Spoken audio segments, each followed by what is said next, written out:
하이, 영어가 설레길 바래. 설레는 영어, 설레영 이설쌤입니다. 저에 대한 소개는 제가 고등학생 영어 공부 방향과 방법에서 소개를 하고 있으니까요. 그 영상을 통해 확인하시고요. 오늘은 간단하게 넘어가겠습니다.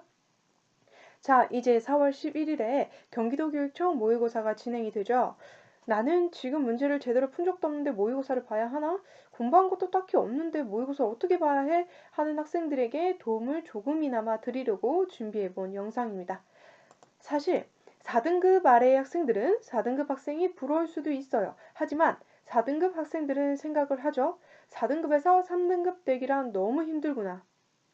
그리고 3등급이 되고 나면 4등급에서 3등급 올라올 때보다 배로 힘들죠.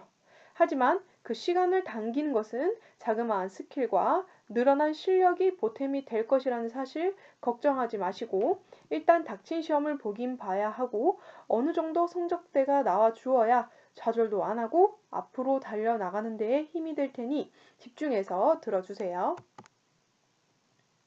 일단 듣기는 이제까지 내가 제대로 틀리는 유형이 무엇인지 모르는 학생도 있을 것이고, 그리고 틀리는 유형이 정해져 있더라도 이 유형을 앞으로는 어떻게 맞춰야 하나 감조차 잡지 못하는 학생들이 있을 거예요. 사실 일주일 앞두고 며칠 앞두고 내 귀가 갑자기 열려가지고 모르는 단어를 막 듣고 심지어 보기 해석도 막 빠르게 하고 문제를 척척 맞추는 일은 극히 드물죠. 그럼 일단 귀가 영어를 편안하게 받아들일 준비만이라도 해야 합니다. 시험 전날이라도 저녁부터 그리고 통학할 때 그리고 점심시간에 영어 듣기를 이어폰으로 계속 들으세요. 어떤 모의고사 듣기든 어떤 유형의 듣기든 상관이 없습니다. 뇌 귀가 영어 듣기가 진행이 될 때에 집중할 수 있도록 만들어 주라는 겁니다. 그리고 시험에서는 듣기 문제가 사실 1번부터 17번까지 유형으로 되어 있는 순서는 우리가 다 알고 있으니 각각의 문제에 해당하는 보기를 빠르게 읽고 1번부터 5번까지의 보기 중에서 주어 부분이든 동사 부분이든 동그라미를 미리 쳐서 듣자마자 관련 보기를 찾을 수 있게 해주는 스킬 필요합니다. 자, 문법은 실전 문제를 풀어왔던 학생들은 틀린 문제만 확인하고 들어가면 되는데 오답풀이를 해놓은 학생은 완전 그레이트예요. 만약 오답풀이를 안 해놓은 학생은 답안지에 해설을 보고 읽어가면 좋겠습니다. 문법은 돌고 도는 특징이 있어서 기본 문법은 비슷하게 나오기 때문에 해설만 읽어두고 가더라도 보기 몇 개는 걸러낼 수가 있어요. 5개 중에 찍는 것보다는 2-3개 중에 찍는 것이 수월하지 않을까요? 문법 문제를 제대로 공부를 하지 못하고 실전 문제도 풀어보지 못한 학생은 방금 말한 방법으로 얼른 대략의 답을 정하고 별표 치고 과감히 넘어갈 필요도 있습니다. 만약 문법을 어느 정도 공부한 학생이라면 구조 분석 연습을 게을리하지 마시고 각각 보기의 자리가 문장에서 어떤 역할을 하는 자리인지 빨리 캐치해낼 수 있게 훈련하고 가면 됩니다. 자, 독해 문제는 뒤로 먼저 푸는 학생도 있고 자기만의 방식을 가지고 있는 학생들이 있는데 모의고사는 사실 연습이에요. 그리고 연습할 수 있는 모의고사는 많이 남았고요. 그렇다면 저는 순서대로 푸시기를 권장드립니다. 왜냐면 영어 영역의 독해 푸는 시간은 듣기 시간을 빼면 50분 정도 있어요.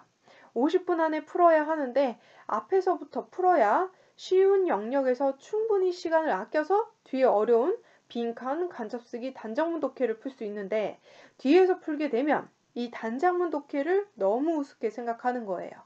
보여드리자면 보시다시피 단작문은 이 내용 자체는 어렵지 않아요. 이거 동그라미 엄청 못생기게 되네요. 그런데 우리가 앞에서 보고 배웠던 제목, 빈칸, 순서, 가리키는 대상, 일치불일치 등 이러한 복합적인 문제가 섞여 있는 복합 형태입니다. 문장 해석을 내가 잘했을지라도 문제들이 주제, 빈칸, 순서 등등이 섞여 있어 풀기가 어려울 수 있다는 거죠. 모의고사가 연습이고 많이 남아있지만 그 연습을 효과적으로 사용하시길 바랍니다. 그리고 문제를 풀어나갈 때에는 이 주제, 제목, 요지, 심경, 일치불일치, 도표 등이 모여있는 18번부터 20번 후반대까지는 주저함 없이 빨리빨리 풀기를 바라요.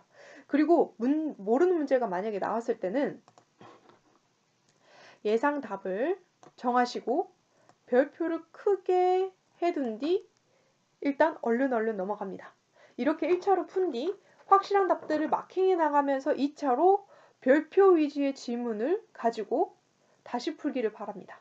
만약 그럴 시간이 어딨어요? 하는 학생들은 쉬운 유형에서 1분 이상 시간을 끌고 있는 것이고 이제까지 시간을 재면서 문제 푸는 연습을 충분히 못했기 때문에 힘들 수 있어요. 하지만 1차 답을 정하고 2차로 확인하는 과정에 들어가면 더 정확하게 답을 고를 수 있으니 참고하시길 바랍니다. 자, 여기까지 듣기, 문법, 독해 부분에서 준비해야 할 사항을 알려드렸고요. 저는 저희 학생들에게 항상 이야기해요. 마음가짐 하나만으로도 점수가 바뀐다고. 증명하는 학생들이 있었기 때문에 제가 하는 말이겠죠? 마음가짐이란, 즉, 내가 오늘 집중해서 문제를 제대로 풀어보겠다. 마음 먹고 푸는 학생들은 실력이 있든 없든 간에 자신의 기존 점수보다 소폭의 증가된 점수를 받을 수가 있다는 것이죠.